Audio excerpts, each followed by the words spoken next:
اتوار کی چھٹی گزارنے جب میں اپنے گھر گاؤں گیا اور اپنے والد صاحب کے کمرے میں ان سے ملنے گیا تو خلاف توقع ان کے ہاتھ میں سمارٹ فون تھا اور وہ واٹس ایپ پہ میسج لکھ رہے تھے۔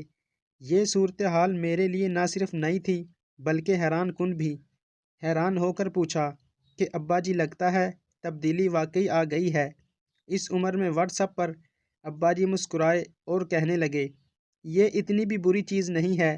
آپ نے کہا ایک نکتہ بڑی آسانی سے اس موبائل نے سمجھا دیا جو میں برسوں نہیں سمجھ پایا تھا۔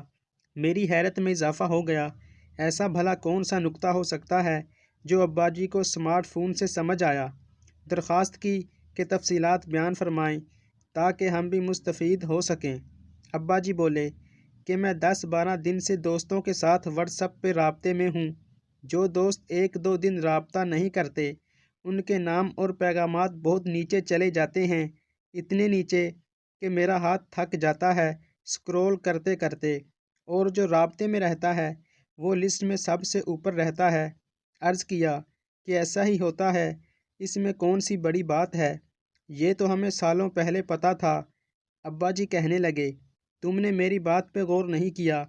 ہم سب کا ایک رب ہے، جب ہم اس کے ساتھ رابطے میں رہتے ہیں، اس کو یاد کرتے رہتے ہیں، اس سے مانگتے رہتے ہیں تو اس کے پاس موجود لسٹ میں ہمارا نام اوپر ہی اوپر رہتا ہے، لیکن جیسے ہی ہم اس سے غافل ہو جاتے ہیں لسٹ میں ہمارا نام بہت نیچے چلا جاتا ہے۔